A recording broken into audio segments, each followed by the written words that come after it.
So we're just going live on YouTube. All right, looks like it's working. We are live on YouTube. We are live here on Zoom. Doug, thank you for joining. And just for everyone watching in, this is a craft webinar. We do these every once a week or so. And they can look at everything. It could be looking at tips for craft. It could be looking at, creative things. Last week was about travel. So we really try to diversify some of the things we're showing in these webinars. However, Doug today will be sharing some insights about getting funded with a creative project. So I won't go into too much introduction. Doug, I'll let you do that yourself. Do you want to take over? We've got anyone listening in live. We'll be doing questions as we go, I think, and also a bit of time at the end for questions and answers. So feel free to put those in the comments, either on YouTube or on Zoom. And I think that's it. So do you want to take us away? Yeah, all good. You can see what I want you to see? Yes, I can see it. Cool. So yeah, I'm Doug. My day job is video production and craft. I've been producing, editing, creating and directing film and photography, like stills and video, mostly documentary work for the last 10 years. I started out working on a few film sets and done a lot of independent stuff that's taken me all over, really. Spain to India to Australia, which very lucky. More recently, I've been working a lot closer to home. I also have a master's in English literature and creative writing with kind of a focus on semiotics and environmental writing. So I've been heavily focused on storytelling for a while now. There's the fun side and the travel side, which I guess you guys heard about from Rafa last week. And there's the less fun side, which is doing the actual pre-production, getting it funded. It's probably one of the hardest parts, I think, of any creative project is getting it from an idea into an actual product that you're marketing to people before it even exists in order to let you get started. So recently I've been working on a documentary called The Wake, which is about Scottish fishing industry, and it's kind of being destroyed. And it's currently supported by Fujifilm. That was quite an intensive process to get hold of that funding. So I'll go through that as well. And that's basically what I'm here to talk about. I've got a step-by-step process that's been useful for me. This is a bit of a caveat. This is very directed at filmmaking, but I think it's relevant across most creative projects, and it's even relevant. I use it in my day job when I'm trying to convince people to let me take an idea forward. It's a similar process for everything. So step one is quite self-explanatory, but having a creative project is always good. I actually say this because I think we are a bit too harsh on ourselves as to what a creative project might be. And especially when we're having low moments and things don't necessarily go well, we question these things. There's a beautiful quote from John Berger there. Seeing comes before words. Basically, we can have an idea in our mind very easily, and I think we put too much pressure on ourselves to have that perfect idea perfectly created very quickly, where actually the developmental process, which is one that you get ready for pitches, is super important in making that idea come to life. And there's a few steps and a few barriers to entry here, I would say. And one of those is we can't compare so much to other projects, and we try to be more unique and more creative than the next project. I think that's one of the bad things about social media. Social media is amazing for creative projects. One of the things is that there's so many out there that we feel like we're not creative enough. I wanted to highlight this. There's one example, but there's hundreds of examples of films and documentaries and books that cover the exact same topic from different angles. Into the Inferno was made in 2016 by Werner Herzog, and it follows volcanologists, is the word, who risk their lives going to stare into a volcano, essentially for science, for pleasure. They all do it. Fire of Love follows two of those much later. I think it came out last year in 2022. Follows two of those, a couple who died doing it. Very similar subject matter to very different approaches. I would watch both of them. They're both incredibly good. They've both won tons of awards.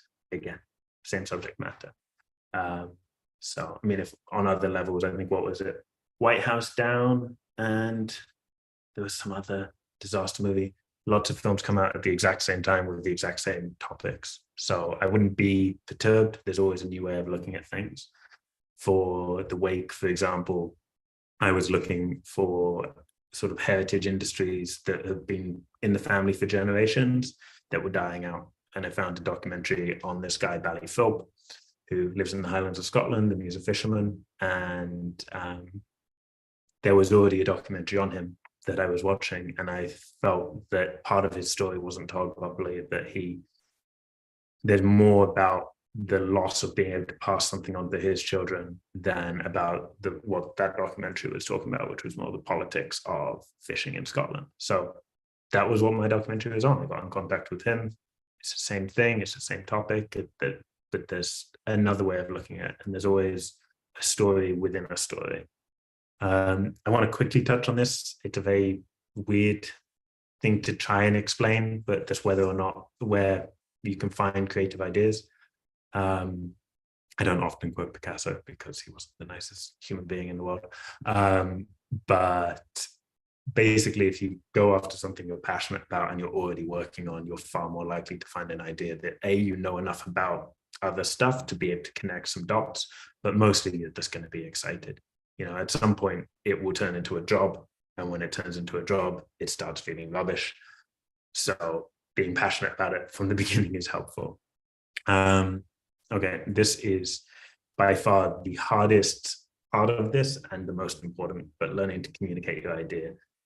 You can get really excited about an idea and you can do a bit of research and look it up and want to go further with it. If you explain that to someone the same time you have that idea, it's probably going to sound like gibberish. No one's going to understand. You've got so many different things, like unconnected dots that you're trying to connect while you explain it. So my first step in this process is to write it down. Lots of people keep journals, lots of people keep notes, but just do a brain dump. Don't try to fix any problems you see coming up. Don't try to research. Don't try to look into who's going to pay you money to do this. Just write it down. You can use a craft doc. You can use pen and paper. You could even use a Google Doc. Don't use a Google Doc. Just honestly write down stream of consciousness. Don't show anyone this. This is not for anyone's eyes but yours. And the most important thing here is you can go and you can do lots of research later on, and you can talk to lots of people, and the idea will shift and change. And it's always going to be important to be able to look back and see where you started. This is, I'll just say, is all about giving you the best tools to be able to share your idea. So this is the starting point. You can gain lots of other ideas, but it is your idea. So you need to have a record of that core principle. Research afterwards. I can't tell you how many years of research this took. I mean, I started thinking about it in 2020. So yeah, 2 years. That's how I can tell you. But it's still going, and you're still discovering more things. But there's a couple of reasons why you want to do research. Mostly you want to know about the subject, but also if your subject contains people, you want to show them that you've done enough work on the subject matter to be respected. Otherwise, you're going to turn up and not know things. The other thing is you're going to be speaking to a lot of people who have no idea on the subject matter, right? And I always tend to think about like what my parents would ask me. My parents are both doctors. They don't understand my job at all. I think they think I make TikToks for a living. And the questions that they ask are always the ones that really stump me. They're the weirdest questions. I think with fishing, my mum just asked something about, it was just why he can't move to go and get more fish. He can't live on his boat somewhere else. And it's like, it's just all of the things you don't expect that at some point someone might ask you, and you need to be able to field that question. And finally, as well, you're going to meet people who disagree with you. And while it's important to hear their side of the story, you need to be really confident in your side of the story. Otherwise, it kind of breaks things away. As a method, I usually do the 5 whys. This was championed by Toyota. I think about finding the root cause of problems, like why an engine won't start, but it's actually really, really useful in any sort of character development, whether they're real or imaginary or any type of art, any type of project. So you just do 5 whys, every single thing, 5 whys. So for me, it was Ballyfolk doesn't want his children to fish. Why? Because the industry is unsustainable. Why is the industry unsustainable? Overfishing. And it leads you down to what the crux of the story actually is. You can keep going past 5. 5 is usually a pretty good number. What I would do, and this is where whatever tool you choose to use comes in, be able to link answers to these questions to actual facts, be able to come back to things. And more often than not, you actually find people who create the data for this, or are interested in this, who open up a whole new world of this story. So keep logs of everything. You always want to have that. And then after that, you can go back to that original document, that scribble on a page, and you can start to rewrite it with all of the information you found. You can see what's relevant, what's not. You can take things out. Again, link things. If you show someone this, you want them to be able to read it, be like, oh, what does that mean? And go and find it. And that's the most important thing here, is that people have easy access to the best knowledge and the best, all of the evidence that backs up, what you're talking about. So that's a huge document. After that, I've said it's the single most important thing. Everything is the single most important thing. This genuinely is. Cut it.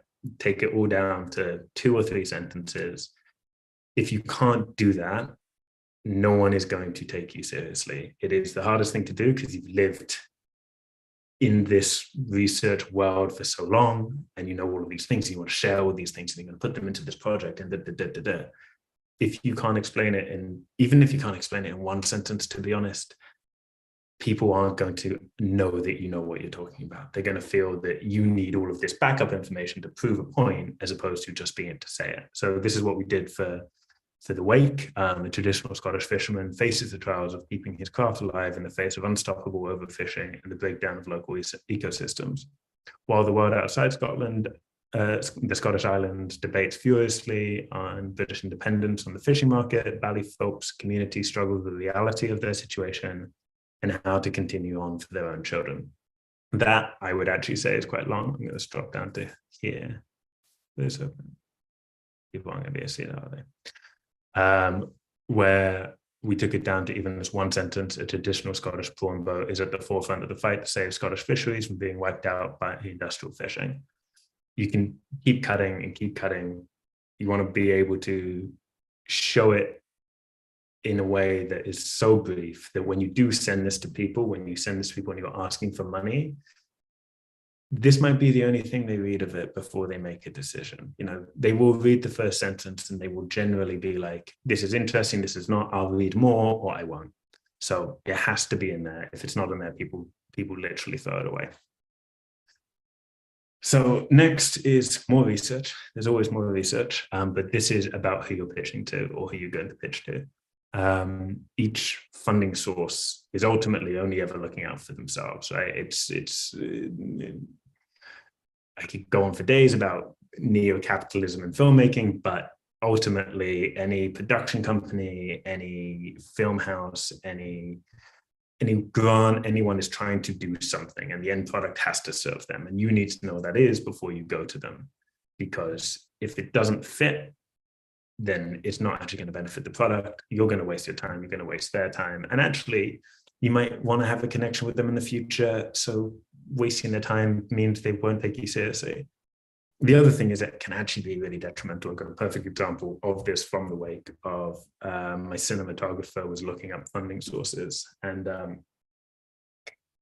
he found a group of fishermen in Scotland who, I for legal reasons, I can't say who, but they are very big proponents of fishing in Scotland, and they have a grant of up to £20,000, so like $25,000, for people doing creative stuff to do with fishing in Scotland.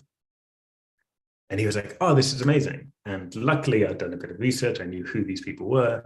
And they've actually produced white papers quite literally against Bally. They don't quite name him, but they name the federation he works for. And they have all of this information about how he's wrong and how they should keep overfishing and how it's not dangerous and all of this, which I would consider misinformation.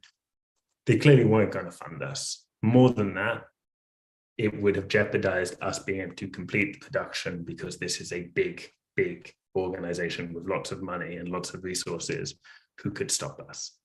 We had a few incidents in Skye where we were filming with trawlers who figured out what we were doing after a couple of weeks. So research your market, know who you're pitching to. It's really, really important. And it will just mean that they understand and you understand the relationship there, and that will put you head and shoulders above other people.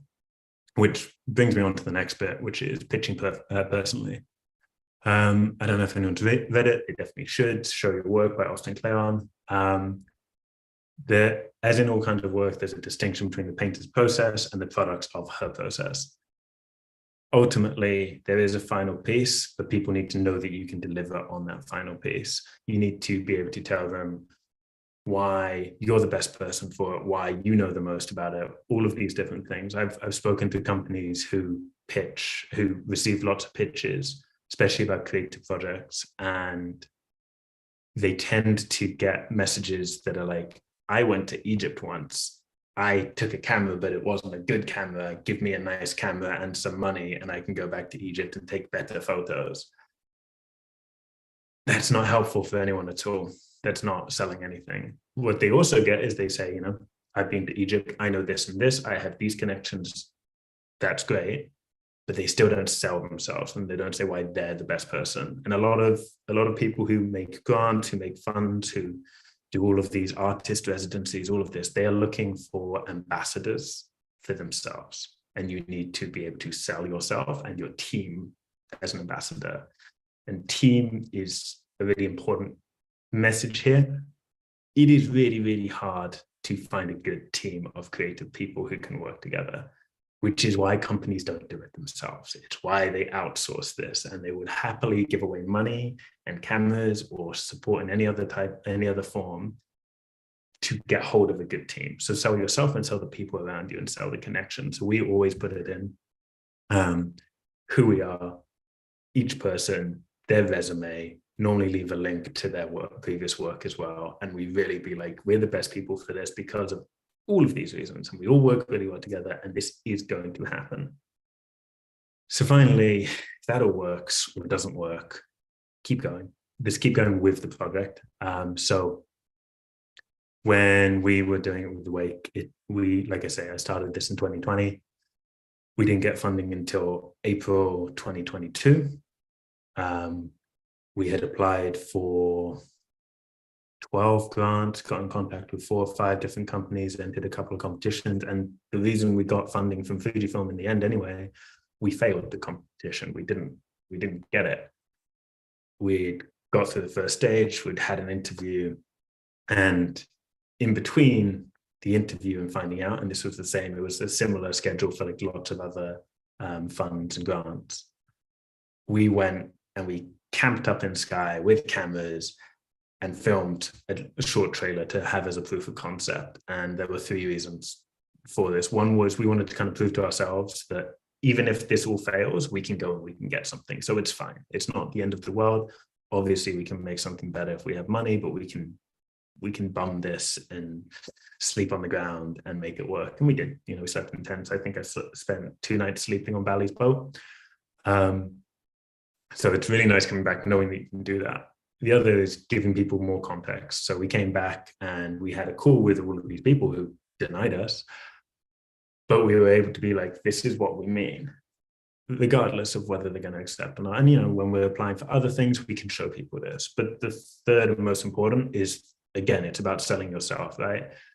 And we're taking this seriously. We're not hoping you give us some money, and if you don't, well, oh dear, it's not going to happen. We're like, this is a project. You can either come on board with us, or you can sit on the sidelines. So we had this call with Fujifilm. They told us it wasn't going to happen, and sorry. And then we showed them this, and I nearly didn't see the email from them because it came about 30 seconds after I got off of the call, asking if I could get on another call with one of their more, this was with Fujifilm Global. Then we spoke to the European division, and they'd instantly got back to us. And we ended up getting more funding, more support, and more help from them. So just keep going. And even then, that was 70% of our funding. We didn't finish getting funding until October this year, after we'd finished filming. It's just keep pushing, do what you can, use that as a proof of concept. It will develop, it will get there. The magic of the internet right now is there is an audience and there is a need for so many different types of creativity out there that your project is going to take off. So I realized I said I was going to stop for questions and I didn't. So now is a wonderful time for questions. We will share this document at the end where there are some resources for funding internationally. I didn't go into localized ones just because I know people are popping up from all over the place. So those are some. You can always reach out if you need some more help. But otherwise, any questions would be lovely. Amazing. Yeah, so if you got questions for Doug, put it in the chat on YouTube or here on Zoom. I had a couple just to get started, Doug. Kind of referring back to something you had right at the top, like you mentioned about kind of coming up with creative ideas. How do you, because ideas, we have so many of them. How do you kind of define the ideas you really push forward to take it to the rest of these things? Like, how did you finally decide on the wake? And have you got any tips for like picking a good idea out against the bad ones, maybe? See, I kept this really brief because it's so personal, I think. I personally feel like when and it's more that you do this internal testing of, the wake started as a photo book for heritage industries. So I wanted to go across fishing and farming and forestry and all of these different natural resources that have been passed down for 100 years that realistically won't be here in 100 years. And that just resonated. It resonated at the time with Brexit. It resonates with climate change. It resonates with all of these arguments about, how we fit into a modern world and what ideas we bring with us and what's important to us. From there, the idea developed and changed. I initially went for fishing. I wanted to do scallops. The scallop diving dredging industry is a whole different thing. And the idea that's kind of petered out that people weren't quite there. So I don't know, basically, because there's the core idea and there's the different offshoots. I wouldn't reject any idea. I would always pursue it. And I can't remember who said it, but the work is never complete. It's only ever abandoned. All your ideas are relevant. Just the research helps, writing it down helps. Yeah. I think you're right. Like, it is often the initial idea isn't the one you end up with, but it evolves into something really special, and that's the kind of thing you eventually run with. So yeah. I like that. It's funny because I used to do this all the time. I used to lie awake with ideas at night and you're like, oh, this is the most important thing. And then you find a couple of weeks later, you've pretty much forgotten about it. And I think those ideas find you. Although it's easier, I will say, 2-3 years ago when I first started thinking about the wake, I didn't have a child. So I had time to think about these things. I now have a 4-month-old. She lies awake at night. I don't get much time for ideas. So I do understand that it's really easy to say. People will have even more difficult situations than me where they don't have that much free time. So, ideas come, ideas go. I wouldn't be too scared if they don't come for a while. And I think, you mentioned you found Bally and were able to get in touch with him. And I think, a lot of people, whether they're doing videos, podcasts, even blogs and stuff, I guess, it's going to rely on interesting people and telling interesting stories. Like, how did you find Bally? Like, what was that process of finding Bally? And could you have ended up with a different story, for example? Like, what was your process in looking for somebody's story to tell? Bally was easy. Bally was really easy because I was looking for someone. And I was looking through, what other people were making on Scottish fishing, what other people were doing on Scottish fishing, and seeing if there were any contacts there. Bally was in another documentary called The 3 Mile Limit, which is talking about the historical politics of fishing in Scotland. And he was there with 4 or 5 other people, but it just had his name up. So I looked him up, messaged him on Facebook. He was down and into it, and little did I know he loves to talk. So you land these lucky people. Part of the Scallops story originally was the guy was too busy. He was trying to start up his own business to try and diversify what he was doing.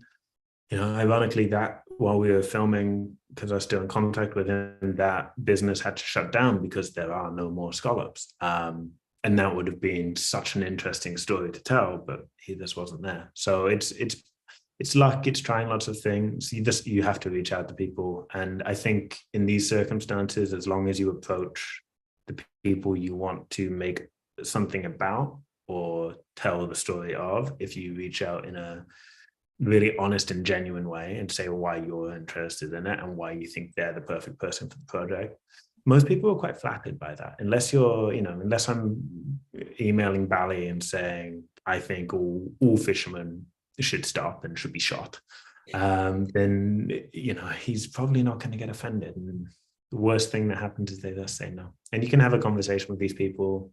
So I went up, first time I met him, I didn't take a camera. I just went up and met him, had a chat with him, wanted to make sure we understood what both of us were coming for.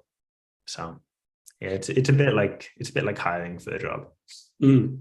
And you mentioned with the companies or the people doing the funding, obviously you've got to bear in mind what they might want out of this.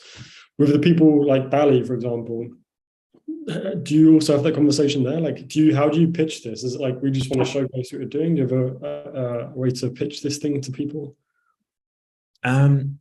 So yes, no, and it's a funny one because you have to work on an individual basis. So Bally, I wanted to tell this story of like the emotional feeling and the emotional experience of growing up in a world where everything is about fishing and there's billions of fish and everything is wonderful and fishing makes money and it's simple as that, and it's not the safest job in the world, but it's quite a safe economy. And that being your parents' thing and all of this, and then you're the one who can't give that to your kids. You're the one who has to tell your kids there once were fish, now there are. And that emotional loss and that kind of, the reason it's called the wake, that kind of death of an industry is what I wanted to show. Now, I don't know how many people know fishermen. It's a pretty classic masculine ideal. So approaching someone and being like, I want to show you really sad on camera is a tricky one. So you have to find that balance. You have to be honest about what you're doing, but either brought it from the perspective of, I don't think enough people know about this. I want to tell your story. This is what I think your story is. And there's always that back and forth. There's always that, like, I think your story is this. And he will say, it's definitely not this. I don't feel any emotions, for example. And, there's a bit of like, I'll accept that, but I'm also going to keep pushing. But I think initially getting someone on board is very much about being like, I want to tell your story. So can we meet, have a chat about that? You tell me your story and see if you think I'm the right person to help. Makes sense. We've got a couple of minutes left, so I just want to remind people that put your questions in chat now if you've got anything you're dying to ask Doug. I can do it really well. Yeah, I mean, if not, like, I know the wake's not quite ready yet, right? But when it does finally come out, where can people possibly see the wake? I feel bad saying that I can't tell you. It will be available probably on a streaming service, but I cannot confirm which currently. So we'll confirm later. Maybe we'll add it to the description later on at a later date. Yeah. Brilliant, Doug. I think that was really useful, and I love how strategic it was. It's like step by step. Focus on your idea, refine your idea, figure out who might be interested in your idea and what they want to achieve out of this, and then finally like implement your idea and keep trying. So I love like the strategic element of it. We'll definitely share your document in the description as well. And is there any place you can direct people online? Are you online? Are you active on social media? I have a website, dougturner.co.uk. I don't update it very often. You can probably find me on Instagram at Dougie Turner. With an IE, not an EY. I don't know why I spell it with an EY actually. But yeah, Instagram, Orcraft community. I'm in Circle if you guys want to have a chat there as well. Amazing. Cool. Thanks so much, Doug. So Had a Greg fire. had a fire alarm at work, so missed half of the Zoom. No worries, it's on YouTube. It should be up straight away because it's streaming live. So you'll go get it then, Greg. Okay. And I hope everyone's okay. Yeah, I hope everything's okay. I hope it was just a what do you call it? If it's noteworthy, get a camera. All right, thanks so much, Doug. Thanks everyone listening in. Thanks for the comments, and we'll see you guys at another craft.